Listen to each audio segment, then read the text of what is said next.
bakso, meatball, اللحم المفروم hakka, Boulette de vie. frikadelle, Giftesh. meatball, polpetta, meatball, Köttkorv. almond, frikadelle, albondira. Diperkirakan ada lebih dari 7.000 bahasa di dunia ini, mulai dari Mandarin yang merupakan bahasa yang paling banyak digunakan, disusul oleh bahasa Spanyol dan kemudian Inggris. Tapi dari mana asal-usul bahasa dan kenapa bahasa bisa beraneka ragam? Nyatanya memang banyak yang penasaran tentang asal-muasal bahasa di dunia ini. Kenapa bakso kita disebutnya bakso, dan kenapa apel namanya apel, dan kenapa seluruh hal di dunia ini bernama sesuai nama mereka.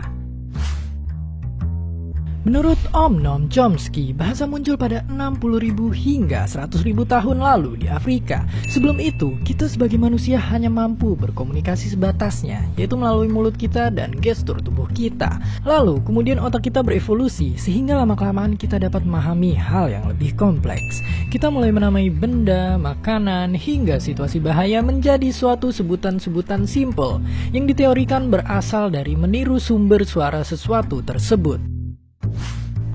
Kemudian setelah itu, kita perlahan mulai dapat memikirkan dua benda dalam satu konstruksi. Seperti misalnya benda apel dan pohon yang kemudian dikombinasikan menjadi satu konstruksi, yaitu pohon apel.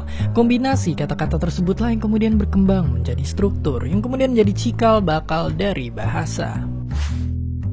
Lalu, ternyata kekepoan kita tentang bahasa sudah dimulai sejak dari zaman Raja Mesir kuno, Psammeticus, Singkatnya, Psammeticus, dengan teganya memerintahkan dua orang bayi untuk dikurung dalam dua kandang yang berbeda. Setelah 2 tahun, kedua bayi anehnya mulai mengucapkan satu kata yang sama, yaitu bekos. Bukan, bekos itu artinya bukan kos yang biasa disewa sama mahasiswa, tapi itu adalah bahasa Pirgian yang artinya adalah roti.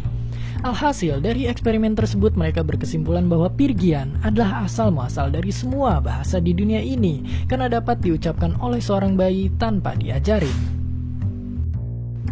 Lalu, kenapa bahasa bisa beraneka ragam? Singkatnya adalah karena isolasi. Bukan isolasi itu, melainkan isolasi kebudayaan.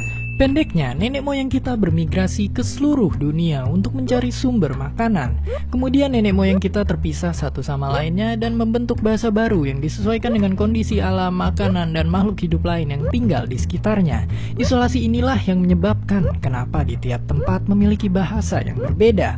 Apalagi di Indonesia yang geografisnya kepulauan, sehingga orang makin terisolasi, menyebabkan makin uniknya bahasa yang ada. Lalu, ketika sekelompok nenek moyang bertemu dengan sekelompok nenek moyang lainnya, bahasa mereka membaur dan menciptakan bahasa baru, yang teknisnya disebut sebagai super language.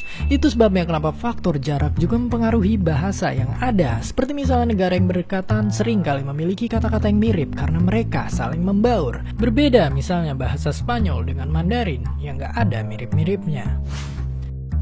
Akhirnya, kurang lebih kita tahu bagaimana bahasa bisa terbentuk dan bisa beraneka ragam. Meskipun begitu, asal-muasal bahasa sendiri masih diperdebatkan dan masih diteliti hingga sekarang. Jadi, silakan belajar lagi tentang bahasa karena ilmu bahasa juga merupakan ilmu yang sulit. Dan terima kasih kali ini untuk Google Translate. Terima kasih sudah menonton dan jangan lupa untuk selalu bertanya. Sampai jumpa di video selanjutnya. Hi there, thanks for stopping by our video. Don't forget to comment, like, and subscribe.